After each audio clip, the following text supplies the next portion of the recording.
Hello बच्चों, स्वागत है आज के क्लास में। तो कैसे हैं आप लोग? चलिए बाबू, आज हम लोग क्लास 9 साइंस का chapter number 5 the fundamental unit of life का पार्ट नंबर 7 देखेंगे। ठीक है, तो पार्ट नंबर 7 में आज हम लोगों को देखना है सेल ऑर्गेनल्स के बारे में। ठीक है, सेल ऑर्गेनल्स क्या होता है, ठीक है ना। कल ही बोले थे पार्ट नंबर 6 में कि अगले पार्ट में हम लोग देखेंगे सेल ऑर्गेनल्स के बारे में पूरा डिटेल।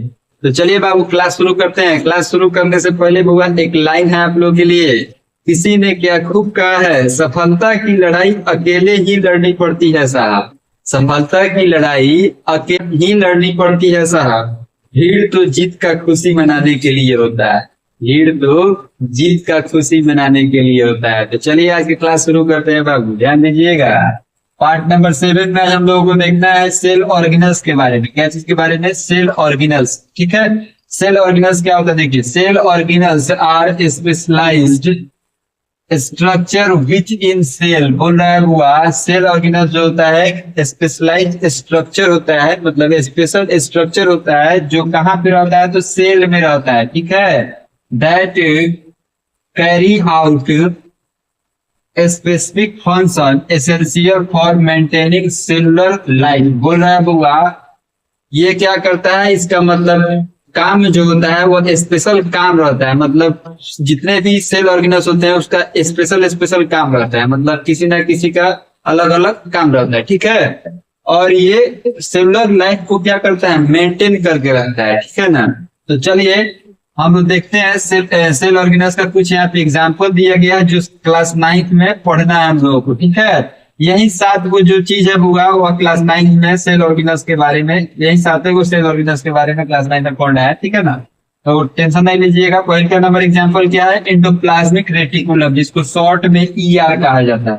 पहले एग्जाम्पल क्या है, इंडोप्लाज्मिक रेटिकुलम। दूसरा एग्जाम्पल देखिएगा गोल्गी बॉडी। दूसरा एग्जाम्पल क्या है, तो गोल्गी बॉडी।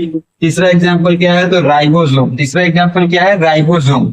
चौथा क्या है, लाइसोसोम। क्या है, लाइसोसोम। पांचवा क्या है होगा, तो माइटोकॉन्ड्रिया। क्या है, माइटोकॉन्ड्रिया। 5 नंबर एग्जाम्पल है। ठीक है, छठा नंबर एग्जाम्पल देखिए प्लास्टिड। छठा नंबर एग्जाम्पल क्या है होगा, प्लास्टिड। ठीक है, और सबसे लास्ट नंबर पॉइंट क्या है, एग्जाम्पल क्या है, तो वैक्यूल्स। क्या है हुआ, वैक्यूल्स। ठीक है, तो चलिए आज के क्लास में हम लोग ये सेल ऑर्गेनल्स के एग्जाम्पल की देख लिए। ठीक है ना, अब एग्जाम्पल तो देख लिए। एग्जाम्पल का पहले का नंबर क्या लिखा हुआ है, इंडोप्लाज्मिक रेटिकुलम। क्या लिखा हुआ है, इंडोप्लाज्मिक रेटिकुलम। तो उसके बारे में चलिए बाबू देख लेते हैं हम लोग। इंडोप्लाज्मिक रेटिकुलम क्या होता है, उसका कितना टाइप होता है, उसका फंक्शन क्या होता है, सब चीज के बारे में आज हम लोग जान जाते हैं। ठीक है, इंडोप्लाज्मिक रेटिकुलम का पूरा मतलब बोले तो पूरा उसका कथा जान जाते हैं आज हम लोग। ठीक है ना, इंडोप्लाज्मिक रेटिकुलम ध्यान दीजिएगा। इंडोप्लाज्मिक रेटिकुलम को शॉर्ट में क्या कहते हैं हुआ, तो ईआर कहा जाता है। क्या कहा जाता है, ईआर। कहीं कहीं इंडोप्लाज्मिक रेटिकुलम का शॉर्ट नाम भी लिखा रहता है, तो ये याद रखिएगा। ठीक है, endoplasmic reticulum is a network of membrane. बोल रहा है कि इंडोप्लाज्मिक रेटिकुलम जो होता है वह क्या चीज का नेटवर्क रहता है, तो मेम्ब्रेन का नेटवर्क रहता है। ठीक है बाबू, तो चलिए इसका एक नंबर पॉइंट आपको समझ में आएगा। दूसरा नंबर पॉइंट देखिए इंडोप्लाज्मिक रेटिकुलम है। Endoplasmic reticulum is attached with nucleus. बोल रहा है कि इंडोप्लाज्मिक रेटिकुलम जो होता है वो अटैच रहता है क्या चीज से, न्यूक्लियस से। ठीक है, सेल में न्यूक्लियस देखे थे आप लोग, उसी से ये अटैच रहता है। ठीक है ना, अगले जो पार्ट आएगा ना बस पार्ट नंबर 8, उसमें प्लांट सेल और एनिमल सेल का हम क्या करेंगे, अच्छा डायग्राम बना के और ला देंगे। ठीक है ना, और उसको डिस्क्राइब कर देंगे अगले पार्ट में। उसके बाद में हम लोग इसके एग्जाम्पल का अगला पार्ट में देखा जाएगा। इंडोप्लाज्मिक रेटिकुलम के बारे में जो चीज था, गोल्गी बॉडी, सब अगले पार्ट में देखा जाएगा। ठीक है, पहले डायग्राम हम लोगों को जरूरी है, डायग्राम अगले पार्ट में आएगा, टेंशन नहीं लीजिएगा। तीसरा नंबर देखिए, it help in membrane formation. बोल रहा है कि इंडोप्लाज्मिक रेटिकुलम जो होता है वो मेम्ब्रेन फॉर्मेशन कराने में भी क्या करता है, तो हेल्प करता है। ठीक है, चौथा नंबर पॉइंट देखिए, membrane biogenesis is the process of formation of membrane. बोल रहा है कि मेम्ब्रेन जो होता है वो मेम्ब्रेन का जो बायोजिन्स होता है, बायोजिन वो क्या करता है, तो प्रोसेस कराता है क्या चीज का फॉर्मेशन कराने के लिए, तो मेम्ब्रेन बनाने के लिए। जो मेम्ब्रेन बनता है वो किस प्रोसेस से बनता है, तो बायोजिन्स जो प्रोसेस होता है ना उसी से बनता है। ठीक है, चलिए इसका वो टाइप देख लेते हैं। There are 2 types of endoplasmic reticulum. बोल रहा है कि इसका कितना टाइप होता है, वो तो 2 टाइप होता है। ठीक है, ऑयल का टाइप को क्या बोलते हैं हम लोग, वो रॉफ एंडोप्लाज्मिक रेटिकुलम बोला जाता है। क्या बोला जाता है? रॉफ एंडोप्लाज्मिक रेटिकुलम, जिसको शॉर्ट नाम हुआ RER बोलते हैं। रॉफ एंडोप्लाज्मिक रेटिकुलम का हुआ शॉर्ट नेम क्या होता है? RER। ठीक है, कहीं कहीं लिखा रहता है तो आप कंफ्यूज नहीं होइएगा। और इसका दूसरा नंबर टाइप क्या होता है? तो स्मूथ एंडोप्लाज्मिक रेटिकुलम, जिसको शॉर्ट में हुआ SER बोला जाता है। क्या बोला जाता है? SER।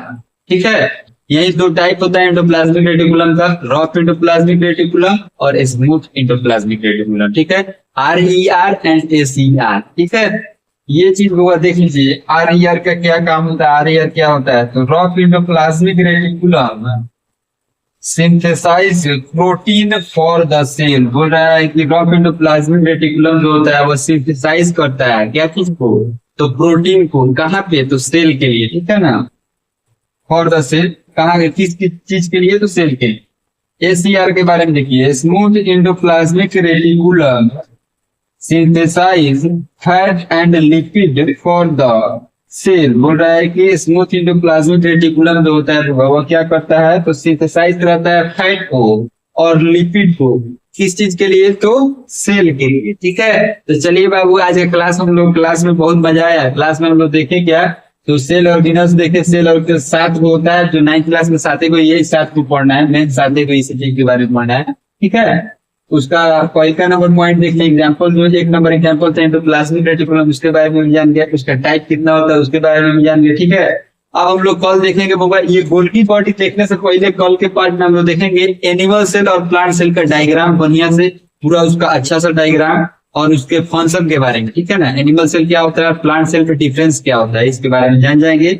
उसके बाद में हम लोग क्या करेंगे बाबू? तो Golgi body, ribosome, lysosome, mitochondria, plastid और वैक्यूल्स के बारे में जानेंगे। तो चलिए बाबू, आज का क्लास यहीं पे खत्म होता है। तो अगले क्लास में आप लोग जरूर होगा आइएगा, क्योंकि अगले क्लास बहुत ज्यादा इंटरेस्टिंग होने वाला है। ठीक है, जिसमें हम लोग जानेंगे प्लांट सेल और एनिमल सेल के बारे में। तो चलिए बाबू, वीडियो अच्छा लग रहा है तो एक लाइक कर दीजिए बाबू। ठीक है, और ये वॉइस का जो प्रॉब्लम है ये हम बहुत जल्दी दूर करने वाले हैं, बहुत जल्दी क्लियर हो जाएगा ये, तो आप लोग टेंशन नहीं लीजिए।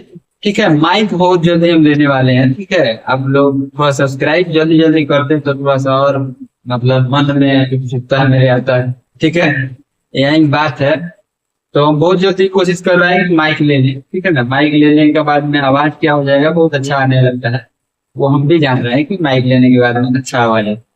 ठीक है, बहुत प्रयास में है कि जल्दी से जल्दी करेंगे। ठीक है, तो चलिए बाबू, आज के क्लास में खत्म होता है। तब तक के लिए आप लोग अपना बहुत ध्यान रखिए, ख्याल रखिएगा। फेसबुक पर देख रहे हैं तो फॉलो कर लीजिएगा, यूट्यूब पर देख रहे हैं तो सब्सक्राइब कर लीजिएगा और शेयर कर दीजिएगा अपने दोस्तों के साथ। ठीक है बाबू, चलिए मिलते हैं अगले क्लास में। Bye bye.